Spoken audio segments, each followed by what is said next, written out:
Hi everyone. Thanks for joining us today. We've got a brand new story to share with you.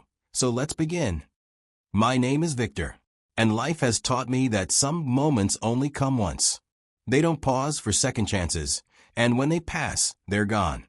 I decided to propose to my girlfriend, Whitney, one night. We'd been together for 2 years at that point, and even though things weren't exactly perfect toward the end, I really thought she was the one I was going to spend the rest of my life with. When I say I loved her, I don't mean in the way people casually throw that word around. I meant it. I made sacrifices. I made plans. I saw a future with her. And when I started thinking about proposing, it wasn't just about asking a question. It was about doing it the way I believed she deserved. See, a while back in the relationship, Whitney once made a joke during a conversation. I don't even think she knew how seriously I took it. She said she would never accept a cheap ring from a man who claimed he loved and wanted to provide for her. Everyone laughed. Even I laughed. But deep down, it stuck with me. And the more I thought about it, the more it made sense to me. I mean, how can you claim to love someone, say you want to build a life with them, and then not even try to make that moment special? Not even try to match the seriousness of the commitment with a proper symbol of it? So I got to work. Literally. I had a job at a small but promising tech startup. I wasn't raking in millions or anything, but I was earning enough to live decently. I had bills, obligations, but I carved out a chunk from every paycheck and put it aside. Month after month. I went 5 months cutting back on things I enjoyed, just to build up enough to get a ring that I felt would make her proud.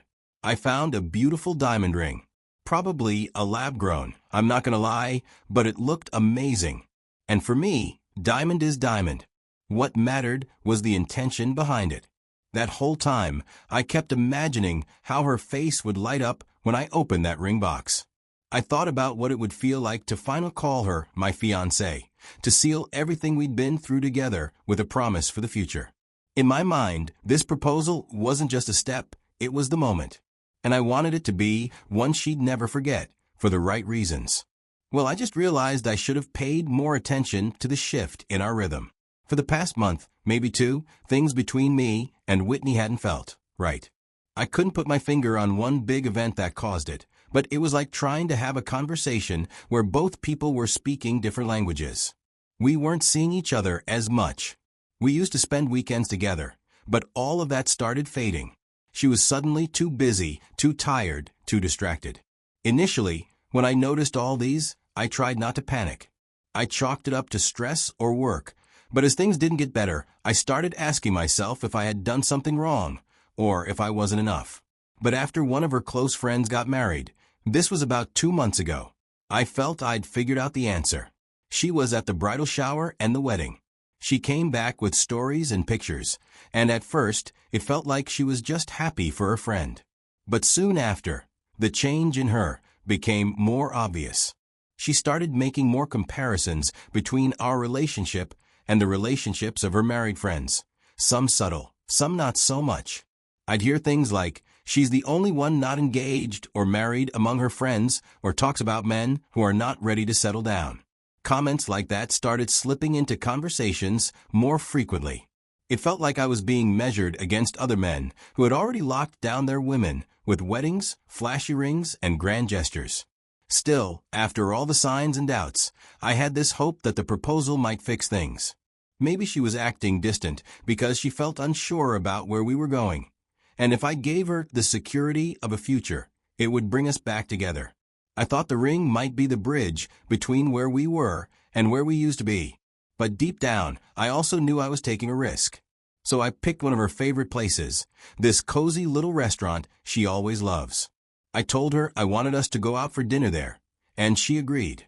That alone gave me a little hope. I remember thinking, maybe she's been waiting for this too. I didn't tell anybody. Not my friends, not my family, not even my best friend. I wanted it to be quiet, just me and her. I didn't need cameras or a big crowd clapping behind me. This wasn't about putting on a show for the world. It was about giving her a moment that was pure. I didn't even practice what I'd say. I figured when the time came, the words would come straight from the heart. The night finally came. She showed up looking beautiful, like always. We ate good food, laughed a bit, and for the first time in weeks, things didn't feel tense between us. The energy felt lighter, like how we used to be. I didn't know if it was just the comfort of routine or if she was genuinely enjoying the evening, but I chose to believe in the moment. After dinner, I told her I wanted us to take a walk, maybe stop by the park nearby. It's a quiet place, peaceful, and I thought it would be the right setting. She agreed, again. That only strengthened my resolve. I thought to myself, this is it. This is the right time. We got to the park and walked for a bit. The lights along the path gave the place this calm glow, not too bright, just enough to see her eyes and expression. Then I stopped walking, took a breath, reached into my coat pocket and got down on one knee. I looked up at her and asked her to marry me. I held out the ring I'd saved for. But she didn't smile. She just froze, took a step back, like I'd caught her off guard. At first, I thought she was just shocked. Maybe she didn't expect me to be so serious. So I stayed there, on one knee, waiting. But seconds passed, and more seconds. And with each one, my heart beat louder. It felt like time was punishing me. Then she finally spoke. No. She said it so gently, almost like she didn't want it to hurt, but that didn't make it hurt any less. In fact, it made it worse. It meant she wasn't confused. She had made up her mind. She stepped even farther back, after that, to make things clear. This was rejection. I didn't want her to see the damage she'd done. So I stood up slowly, nodded, and tried to smile. I turned around, walked away, without another word. I didn't look back. The park wasn't empty. A few people had seen what happened. They were quiet, just watching. They probably felt bad, or they didn't know what to say. I didn't care. I didn't care who saw me or what they thought. My pride was shattered. I walked out of that park with my heart in pieces, but my back straight. When I got back home that night, I didn't say a word to anyone around. I shut the door behind me and dropped my keys on the counter. My chest felt like it had been split open. I headed straight for the shower, hoping the water would calm me down or at least distract me. Maybe if I stood under the water long enough, it would wash the pain away. I didn't even bother adjusting the temperature. I just stood there, letting the water run down my face while my mind spun in circles. I couldn't stop thinking. I kept asking myself what I missed, what I did wrong. Nothing made sense. The more I thought about it, the worse it got. I started to feel like I was going insane. I've never been able to put into words what that night did to me. It was like I had this hole inside me that nothing could fill. When I got out of the shower, I just wrapped a towel around my waist and walked to my room, then collapsed on the bed. I kept reaching for my phone every 10 or 15 minutes, hoping to see a message from her. I wasn't proud of it, but a part of me was still hoping she'd say it was all a misunderstanding, that she panicked, that she was just caught off guard, that she didn't mean it. I was hoping she'd call and laugh nervously, say something like, I'm terrible with surprises, and ask if we could talk. But nothing came. I must have stared at the screen until I passed out from exhaustion. The next morning was a Saturday, but it didn't feel like a weekend. I woke up with this weight on my chest, like grief had been sleeping on top of me. I didn't even want to get out of bed. I didn't want to eat. I didn't want to open the blinds. I just lay there, letting the hours pass without meaning. Around noon, I heard the ping of my phone, the first message since last night. I opened it, and it was from Whitney's younger sister.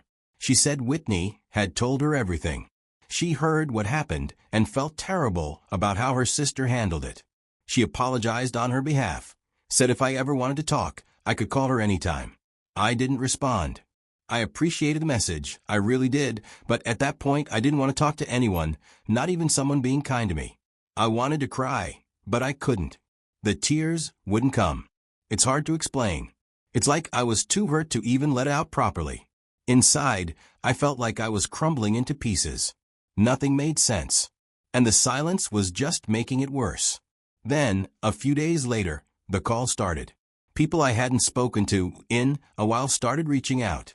All of them were asking if I was okay, saying they'd heard what happened. I didn't understand at first. I never told anyone I was planning to propose. Not a single soul. I didn't even tell my closest friend, and I definitely didn't tell family. I kept it private because I wanted the moment to be just between me and her. So, how the hell did they all know? That's when I found out. Turns out Whitney had told people.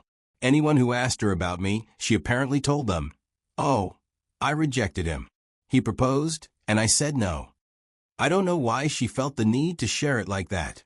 I don't know what she was trying to get out of it. Attention? Sympathy? To humiliate me? I don't have answers. And maybe I never will. But what I do know is that it made everything worse. What was once a private heartbreak became a public embarrassment. But even with all that, I didn't lash out. I didn't go online to rant. I didn't start telling my side of the story to anyone who would listen. I kept all in. Not because I'm a saint, trust me, I was angry, but because I knew nothing I said would fix how I felt. I was just trying to get through the day without falling apart. So, to cope, I did the only thing that made sense at the time. I threw myself into work. I started clocking ridiculous hours at the office. Anything that kept my mind from wandering to the thought of her in someone else's arms. But the truth is, no matter how long I stayed out or how many to-do lists I crushed, the nights were still long. That thought alone could shatter me 1,000 times over in one night. I was running from grief, not healing it. I knew it deep down, but I didn't want to stop moving long enough to let it catch me. Weeks passed like that, and I realized something even more painful. I couldn't even talk to my best friend about it. Not fully. I didn't want the look. As a man, heartbreak still feels like something you're supposed to shrug off. Like it's weak to admit you're hurt. But I wasn't just hurt. I was crushed, confused, and starting to feel like I was losing pieces of myself. That's when I decided to try therapy. I didn't want a group. I wanted someone grounded. So I found this older guy, a retired counselor, someone who'd seen life from all angles. And talking to him, it felt like exhaling after holding my breath for weeks. He didn't judge me. He didn't try to force silver linings down my throat. He listened. And when he spoke, it made sense. We worked through everything, the proposal, the silence that followed, the shame, the betrayal, the obsessive thoughts about her, and this new man she left me for. He gave me simple mental exercises. Ways to interrupt the spiral when it starts. Techniques to redirect the emotional storm so it didn't consume me. For the first time since that night, I felt like I was slowly getting my power back quietly. The heavy fog I'd been walking through started to thin out. That's when I knew I was finally facing my pain instead of running from it. Feeling a bit more grounded, I did something I hadn't expected myself to do. I reached out to Whitney's younger sister. She had sent me a message days after the proposal, telling me how bad she felt about what had happened. She apologized for her sister's actions and said I could reach out if I ever needed to talk. At the time, I didn't reply. Not because I was angry, I just didn't have the strength to engage. But she kept checking in now and then, sending short, kind messages that I quietly read without responding. When I finally reached out, the conversation was warm. She's a good person, genuine, the kind of person who doesn't say kind things for attention. She just means them. And it wasn't about romance or rebound or anything dramatic. We got close. And it made me wonder how someone so grounded and kind could be the sister of someone who handled things the way Whitney did. I guess that's life. People are individuals, not extensions of their family.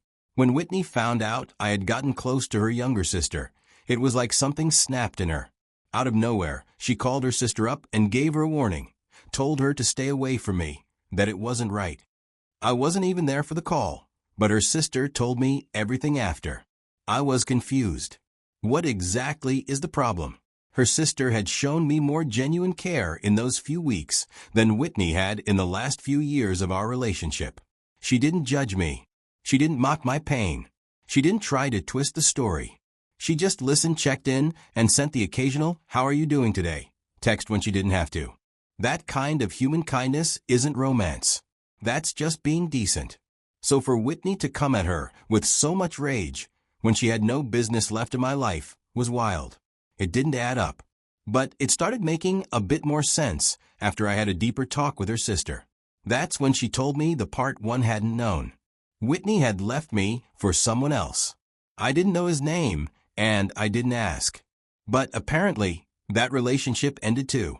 And not in a graceful way. The guy had been cheating on her constantly. That's what her sister said. Now, I don't say this with pride, but hearing that didn't bring me joy. It didn't make me feel vindicated or triumphant. If anything, it just made me even more certain that I'd dodged something deeply toxic. Maybe Whitney lashed out at her sister not because we were close, but because it reminded her of what she threw away or what she lost without even realizing it.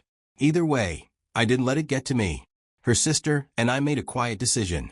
We'd ignore her warnings. We were adults, and we weren't going to let someone else's regret or bitterness dictate who we could or couldn't speak to. And I thought that would be the end of it. Weeks later, right out of the blue, she reached out to me through a message. She said she was sorry. Said she regretted how things ended between us. Said she wanted to meet up and talk about things. I didn't reply immediately. I wasn't really sure what to feel.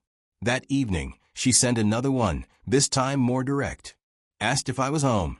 Said she could stop by and make me my favorite meal. It felt like emotional bait. Like she was dangling familiarity in front of me, hoping it would pull me back in. But I wasn't that man anymore. I wasn't about to throw all of my dignity away for leftovers from someone who didn't choose me when it mattered. So I responded, calmly and clearly. I told her not to message this number again. And then I blocked her. Just like that. And I didn't tell her sister either. Because why bring unnecessary weight into something that was finally feeling light? I'll be honest with you, what happened with Whitney left a scar, and it changed how I move afterward. And in the middle of all that darkness, the one surprising source of light came from someone I didn't expect, her younger sister. It meant something to me. It still does. Now, let me be clear. There's nothing romantic going on between us, at least not now. But she's become a good friend. And, to be honest, if somewhere down the line that friendship turns into something more, I wouldn't fight it.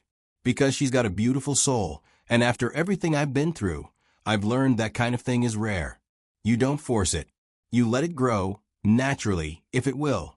So that's where I leave it. I'm not broken. I'm not bitter.